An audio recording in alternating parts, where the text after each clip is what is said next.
Okay. Hello, my name is Alfredo Silva. All right. And I am here today to give the presentation on my chicken wing dissection. Now I'm going to go ahead and get my gloves on. So basically, I'm going to begin just with, one second. This is my piece of paper that has just like the parts of the bone on it. The parts of the chicken wing on it.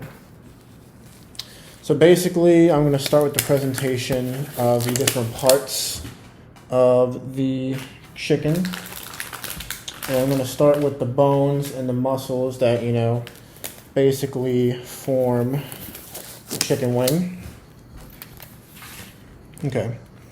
So, this is my wing. Let's see if I can get a close up in there. And that's my dissected wing. Now, I'll start with the muscles here. The muscles at the top and the bottom. These are going to be this is the tricep muscle, and these are the bicep muscles here at the top. And the bones that form the chicken wing are going to be the radius and the ulna. The radius is going to be the top bone here, and the ulna would be the bottom bone that is here, right, on the bottom, underneath the muscle, okay?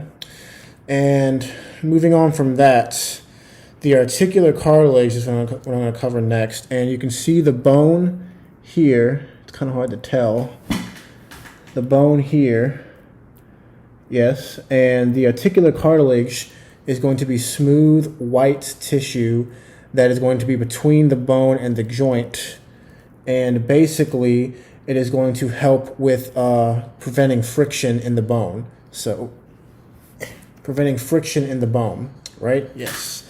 So this will actually help the bone when, to try to prevent friction and cause damage to the bone when the joint is moving. So that's articular cartilage in between the bone and the joint there. Yes. Okay. And now I'm going to cover the synovial membrane. Now you can't really see a lot of my synovial membrane. You can see kind of parts of it just on the chicken itself, but the synovial membrane essentially, here's some pieces of it I think here from when I had cut earlier, but the synovial membrane it's going to be a layer of connective tissue that is going to surround the joints, and the synovial membrane itself is going to release a fluid called synovial fluid or synovia.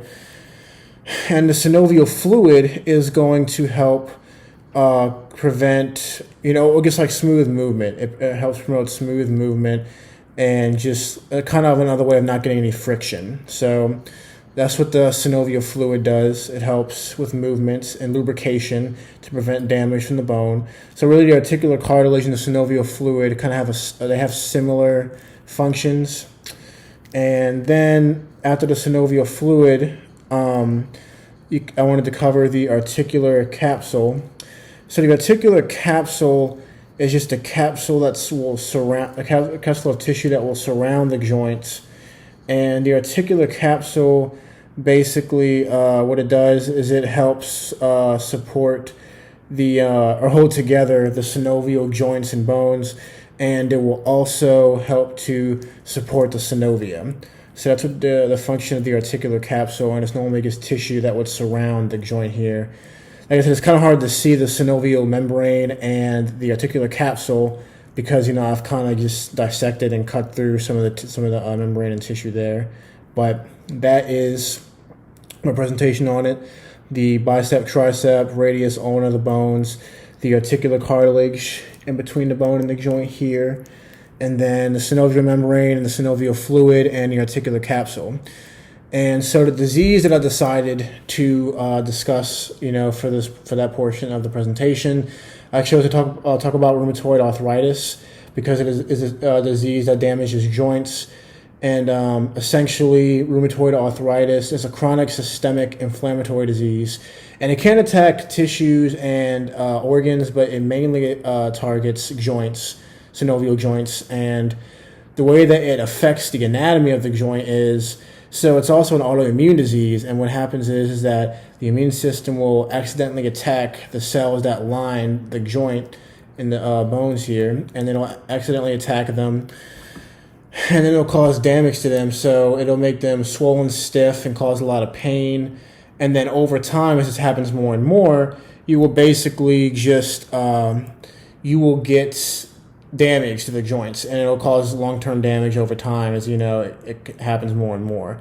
So the long-term effect on the anatomy of the joints is that it will damage them. It just causes damage to the joints, which will permanently affect the anatomy of the joint, you know, in the body. But yes, so that is my presentation, and let's go ahead.